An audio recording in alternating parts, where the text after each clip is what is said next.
Kan I høre mig? Ja. Jeg har lidt på programmet. Jeg har 25 minutter og 48 IS, så det kan godt være, at det går lidt stærkt, men jeg har rigtig mange ting, jeg gerne vil fortælle jer. Først vil jeg lige fortælle lidt om mig selv. Jeg kommer fra en helt anden branche. Jeg er jo anlægsgartner, og det er først for 5-6-7 år siden, jeg begyndte at arbejde med badevand. Min verden, det er jo havedammen og den måde. Og en svømmesø er jo faktisk en kloning af en havedam og en swimmingpool, hvor man tager det bedste fra begge verdener. Så der var en kunde, der spurgte mig i forbindelse med at anlægge en havedam, om han kunne komme til at svømme i den. Og det var der, at jeg tænkte, nu må vi simpelthen springe ud i det. Jeg havde set det i Tyskland for mange år siden, men havde altid været lidt skeptisk overfor overhovedet at kunne lave badevand, når jeg nu ikke kunne lave rent vand til fiskene. Så,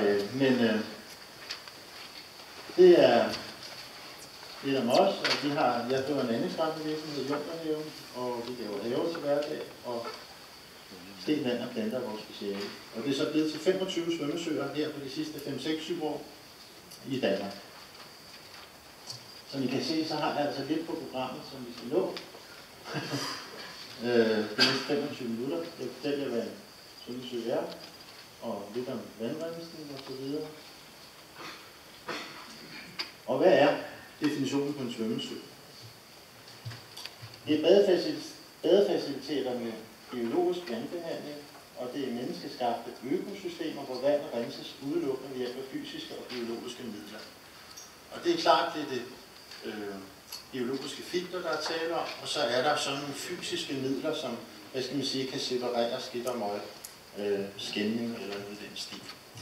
Og det, der er vigtigt at forstå, det er, at når man laver sådan et system, så er det faktisk sådan en lille lukket biotom. Det er fuldstændig hermetisk lukket for ydre påvirkninger. Og de ydre påvirkninger, det er nogle, vi styrer. Det er nogle, vi skal kende. Det kan være det med, hvor meget ledningsvandet eller drikkevandet, det kan være de baden, det kan være alle de faktorer. Og vi skal helst undgå ydre påvirkning, for eksempel fra græs og gødningsstoffer og sådan nogle ting. Det er også meget væsentligt. Og vi tilfører kun sådan en svømmesø drikkevand. Så der er ikke noget med vand fra naturen eller egen boring eller noget af den stil der, som mange er fristet til at bruge. Svømmesøer er ikke bare én svømmesø, men det er en kategori af 5 kategorier af svømmesøer. Det er helt fra den meget naturnære, hvor man egentlig har en meget naturlig form for vandrensning, til den meget poolagtige vandrensede svømmesø. Og det er faktisk graden af teknik, som man kan sige, man kobler på bassinerne eller søerne. Type 4 og 5 af dem, vi arbejder med. Jeg ved ikke, det er lidt svært at se op på skærmen med de små bogstaver. Men det handler meget om, at i Tyskland for eksempel, der stiller man ikke så store krav til klarheden i vandet, som man gør måske i Danmark. Og det var en af de væsentligste punkter for mig. Først, da jeg gik ind i det her, jeg tænkte, jeg skal i hvert fald kunne lave klart vand til mine badende, for det er så der ikke lyst til det. Men det er min opfattelse, at en tysker, han hopper i vand, som måske er lidt mere uskarpt. Og måske, så der ligger en stor forskel i, hvordan vi arbejder med vand, og hvordan vi betragter vand, hvordan vi opfatter vand, og i hvert fald, hvordan vi opfatter det som badende. Og så kommer selvfølgelig nogle problematikker ind omkring algevækst og så videre, og det skal jeg nok komme ind på også. Men vi arbejder som sagt typisk efter type 4 og 5. Vi har lavet nogle enkelte af de her type 3, hvor det er planter og vegetationen, der meget er faktorerne. Man vil gerne have en sø, som ser dekorativt ud, men muligheden for at bade. Det er en type 3. Men en type 4, der skaber vi meget rent og meget klart vand, men det er på bekostning af planternes trivsel. Så man udpiner faktisk planternes mulighed for at leve, fordi man giver dem meget dårlige levevilkår. Så ja. Så har man jo alt det her med vandrensningen og vandbehandlingen, og man kan sige, det er mange ting, og der er mange måder at lave vandrensning på. I Tyskland og Østrig og Schweiz, som der er blevet nævnt, der er der mange måder at rense vandet på. Der er jo vandrensning inden for membranen, altså inde i selve badeområdet, og det kan godt virke lidt specielt på de fleste, at man altså skal bade med planter. Men man kan også godt lave vandrensning som en ex situ filter, altså som ligger separat uden for selve badeområdet, så det ligner mere en pool, og så har man vandrensningen ved siden af i et separat biologisk filter, hvor der så kan være planter i. Men modsat hvad man måske tror, så er det faktisk mikroorganismerne, som er det, som vi forsøger at fremme, og ikke så meget plantevækst, som man egentlig altid har troet, at nu skulle man lave et rodzoneanlæg, og så have en masse planter osv., fordi så fik man nok en rensning af det. Nej, det er mikroorganismerne, og det er det, der er det primære i det. Det bliver lidt teknisk, men altså, der er jo forskellige kapaciteter af de her forskellige filter, hvor meget vandrensning hver filter giver ved så meget overflade og ved så meget gennemstrømning, og det er egentlig hovedbudskabet i det her. Hvis man ser et eksempel på, vi har jo været rundt og besøgt en masse anlæg rundt omkring i Europa, og her der er vi i Tirol, og der ser vi et stort friluftsbad, og vi var en masse besøgende, og vi gik ind og tænkte, hvor søren har de egentlig vandrensningen? Og så var der en, der råbte, der var slet ikke nogen guide eller noget, så var der en, der råbte, prøv at se heroppe på marken bagved. Så fik vi øje på det. Så det er faktisk det her filter, der ligger et godt stykke fra selve svømmebadet. Og det er så et teknisk filter med vertikal gennemstrømning. Altså. Så det er en af de type filter, som man kan arbejde med. Det system, jeg har valgt at arbejde med, det er lidt anderledes. Som sagt, så gik jeg ind i det sådan lidt naivt og lidt med meget sådan ned på øjnene og tænkte, nu skal jeg i hvert fald levere klart vand til at starte med. Så er det jo først senere, at jeg kom ind i den her branche og har fundet ud af, at der er ret meget mere end det. Men det system, vi arbejder med, det leverer meget, meget, meget klart vand. Og det er fordi, at vi ikke kan have svævealger i. Altså, de trives simpelthen ikke. Så vandet bliver klart helt ned til 3 meters dybde. Så kan man diskutere de her trådalger, og de kommer så primært af fosfater, og fosfater er faktisk en af vores værste fjender. Det er sådan, at 0,01 milligram per liter til 0,02 milligram per liter er grænsen for, hvornår en trådalge trives.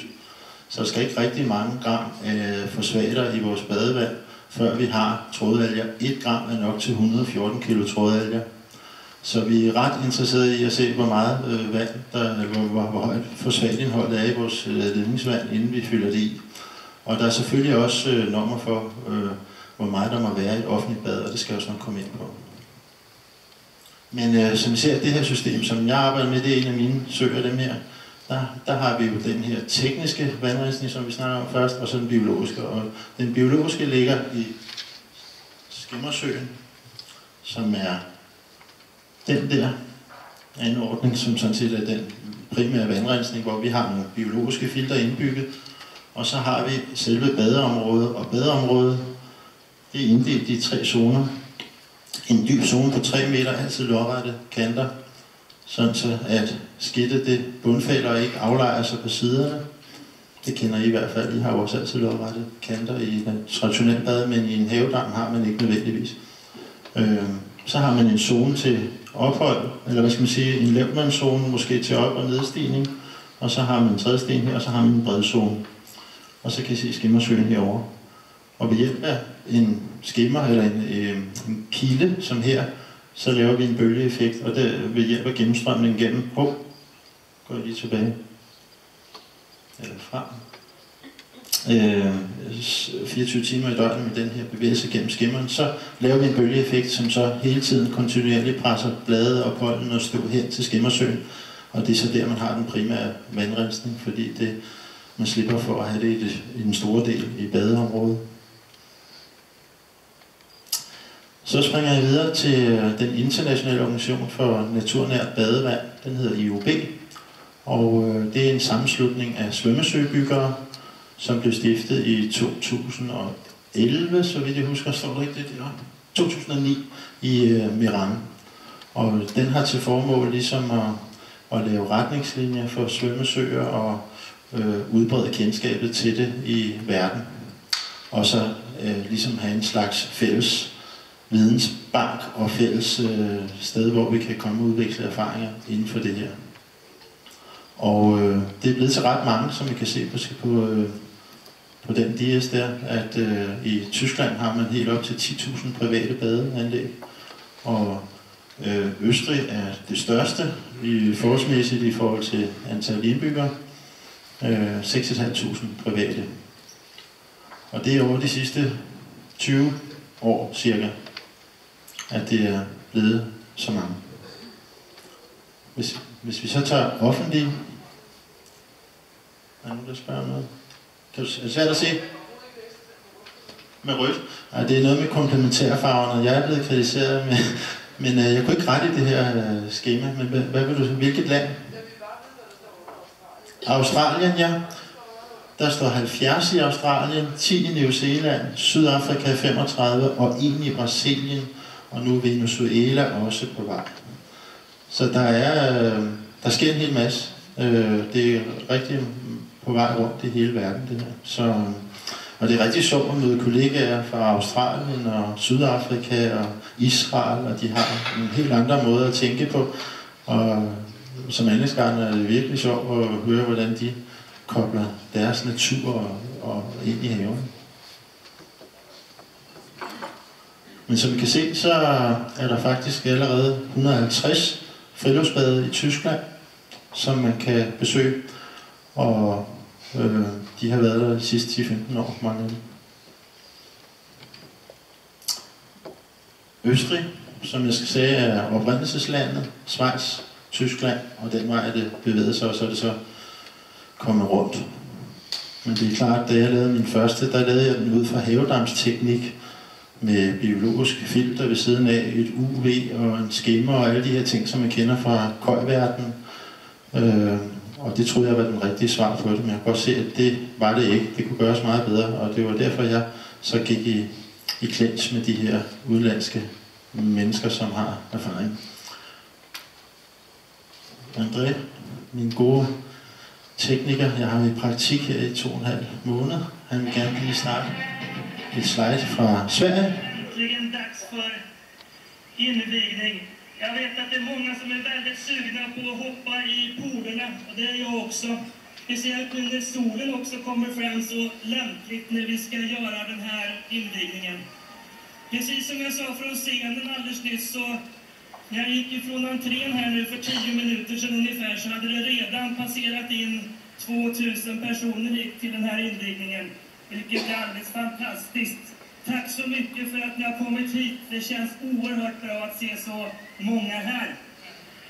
Och för att den här anläggningen ska få en riktigt bra start, så beslutade kommunledningen på sitt möte i torsdags att det blir gratis att bada på Midgårdsbadet de kommande 2 veckorna. Så att ni kan komma tillbaka hit och prova på många gånger. Och ta med era vänner och bekanta.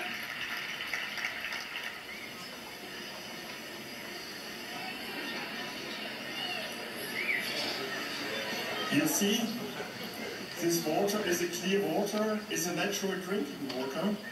And yeah, so let's have a toast on this beautiful vase. Cheers!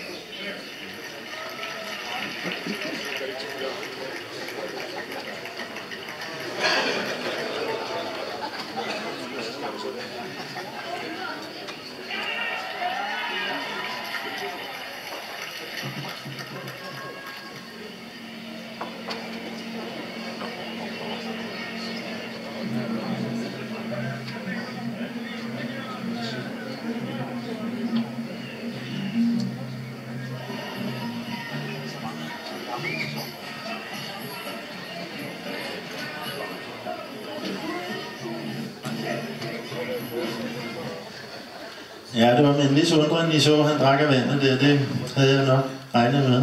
Men han gjorde det selvfølgelig også, inden de hoppede i. Men som I kan se, så er svenskerne også taget det til sig.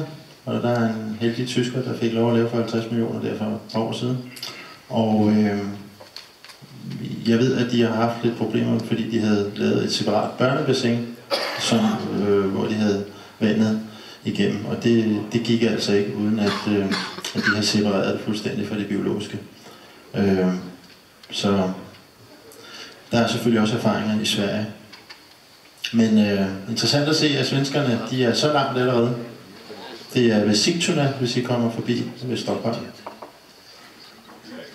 Ja. Ja. Nej, jeg lover, at jeg kommer ind på ordet badebelastning, og ja, det skal jeg nok. Jeg er ret sikker på, at den ikke stod i bøgerne, den der. Men så kommer vi til Tyskland, og som sagt er der 150 friluftsbade, og den måde de arbejder dernede, det er, at de selvfølgelig også har nogle retningslinjer, og det er nogle retningslinjer, de kalder FLL, og de danner baggrund for kontrol og opbygning og de sundhedsmæssige aspekter osv. For hvordan man dimensionerer et filter i forhold til badebelastning. Det skal nok komme ind. Men der er faktisk bassiner dernede med på helt op til 10.000 kvadratmeter med 3.000 daglige badegæster, så det er virkelig noget, der virker, og der er run på. Og der er et billede af den her FLL, og til den FLL, der hører et computerprogram med, hvor man simpelthen ind i det program kan regne ud, hvor stort det filter, med hvilken type filter, hvor mange gæster man kan få ud hver dag. Det skal jeg nok lige uddybe lidt senere, når der kommer sådan et skema. I Tyskland har de lavet noget, der hedder ABS, som er et samarbejde mellem dem, der bygger svømmesøer, rådgiver osv. Og til at drage sammenligning selvfølgelig mellem de forskellige aspekter i det her.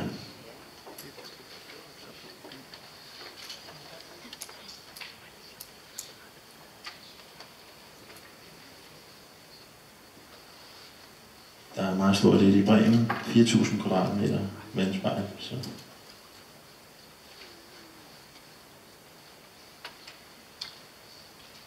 Og der, hvis I ser det, så vil I faktisk se, at det er et eksisterende friluftsbad, der er ombygget, hvor man har taget et og skåret det op her, og så lavet en del af den vandrensning herinde. Når man viser det til en dansker, så er det ikke altid, man lige sådan tænker, at det sådan, mit badeland skal se ud. Men det er altså en af måderne at gøre det på. En spændende måde, synes jeg.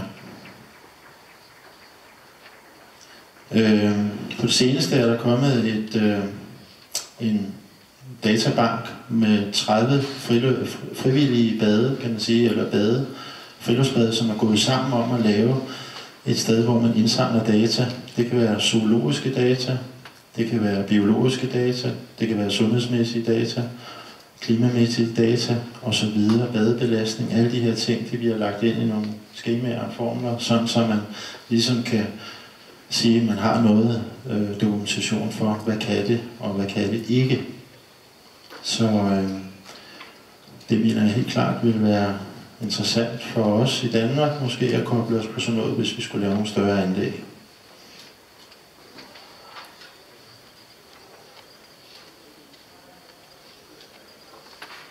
Nu kommer vi til mine anlæg. Det er jeg selvfølgelig skide stolt af. Hvad hedder det? Det her det er nummer 1. Jeg havde lavet en udstilling i Forum 2007, og så solgte jeg faktisk 3 svømmesøer på den her udstilling, og jeg anede rent faktisk nærmest ikke, hvordan jeg skulle gøre. Men jeg havde så fået et samarbejde i stand med østrigerne, og de kom op og hjalp os med at bygge. Det er sådan, de lærer det også op. Og selvom jeg lige havde skrevet en bog om vand i haven, så følte jeg mig fuldstændig, som om jeg var i børnehaveklasse. Altså, vi blev sat fuldstændig på skolebænken, og det, der var blevet sagt, det var lov. Og sådan skulle man gøre, og det valgte vi at gøre, det har vi selvfølgelig ikke fortrudt. Og hvis I ser godt efter, så vil jeg også kunne se det, som vi ikke selv havde regnet med, at vi kunne levere. Altså, klart vand i løbet af 6 uger, ned til 3 meters dybde, det havde jeg sgu aldrig lavet i mine havebassiner, så det var lidt svært at forstå, at vi kunne kassere alt det her UV og biologiske filter, og så bygge nogle filter ned i en eller anden skimmersø, og så lige pludselig så virkede det her så. Altså, jeg tror også, at vi har været de værste skeptikere selv, men jeg fik jo så nogen til at betale for at få det lavet, inden jeg var sikker på, at det virkede, så det var fint. Den næste, den ligger i Holmegård. Er tiden ved at løbe fra mig? Ja, og jeg skal køre lige hurtigt igennem mine bassiner her. Bornholm Rutsker Feriecenter, Privathave Naturpool, Privathave Virum, Privathave Farum, Privathave Farum. Kan I se Skimmersøen der i forgrunden? Og så har jeg lavet en i Vejle. Kæmpe stor en med 400 ton skifer. Vi byggede sådan set isbjørnegrotten, som vi fyldte vand i bagefter. Det var et lidt vildt projekt. Med vandfald og så videre. Så har vi lavet en offentlig for 8 camping over ved Skagen, FDM. Den ser sådan ud. Der skulle vi tage op og bade til sommer. I kan også tage til Silkeborg og Gudnå Camping, hvor vi har arbejdet i vinter, og der mangler vi 3 dages arbejde. Så skal vi have startet den op, og så er den klar til forårssæsonen. Så har jeg så et af mine sidste slides her, hvor jeg ligesom siger, hvad vil det ende med de her svømmesøer. Og jeg har prøvet ligesom at dele det ind i 3 kategorier, og så sige, jamen de private eksklusive anlæg, der vil det gå ligesom i Tyskland. Der er det 40% af alt udendørs badevand i næste 10 år, det vil være biologisk renset. Og så har vi campingpladser, feriecenter, hoteller osv., der anslår jeg også det til 40%. Og det som jeg hæfter mig ved, har vi mangler vi ikke nogle dias? Er de væk? Er jeg foran? Nå for søren, jeg har slet ikke kigget på mit dias der. Det er faktisk lovgivning selvfølgelig. Undskyld. Og det er jo det her krav, at der er 10 kubikmeter vand per badegæst i Danmark. Det skal vi leve op til. Men det er min opfattelse, at det er ikke sådan, det skal tolkes. I Østrig, Tyskland og Schweiz, der regner man kapaciteten i filteret med. Altså før man finder ud af, hvor mange badegæster det skal være. De danske kontrolforanstaltninger, de ser sådan her ud.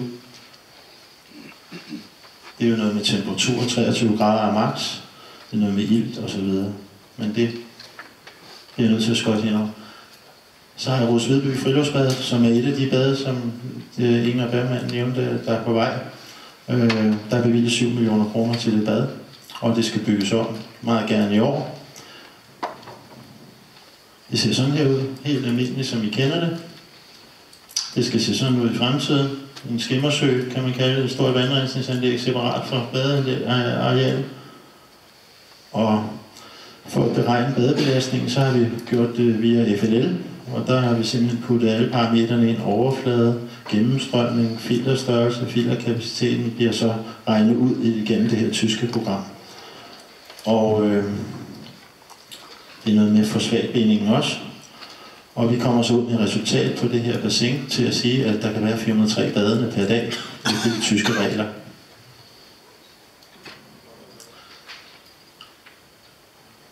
Vores vandbehandling kræver ikke rigtig meget strøm. Det skal flytte vandet, men det skal ikke flytte vandet igennem nogle særligt tungt apparatur. Det er bare fra det ene sted til det andet, kan man sige. Så energiforbruget bliver måske nedsat til en 1/4 i forhold til det, I kender, hvis vi skal leve op til dagens krav.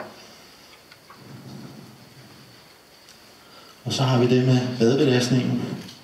Vi har 860 kubikmeter vandvolumen i det her bad i Rose Vedby. Omregnet til med 1 til 10 kubikmeter, så er det 86 badende om dagen. Behovet er meget større. Det er måske 250 til 350 badende per dag. Vi har skrevet 250 der, og de tyske retningslinjer vil så sige 400. Hvis vi dimensionerer et filter på 300 kvadratmeter ved siden af. Hvad er det spørgsmål? Der er lige 1 minut tilbage. Ja. Jeg er også færdig, fordi det er mit sidste dias. Og det er konklusionen, som jeg var lidt hurtig med, synes jeg. Lidt tidligere. Men som I kan se, høj badebelastning, det sidste, det afhænger lidt af, om vi får myndigheden til at se på de tyske retningslinjer, og jeg ved, at de arbejder med det, og de kigger på det lige nu. Sundhedsstyrelsen og Naturstyrelsen, for at se, hvordan det fungerer i Tyskland. Og vi skal så videre nu til lokale anlægsfolk. Tak.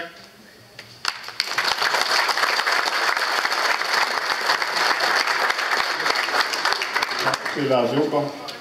Der er ingen, der har spurgt, hvad koster den?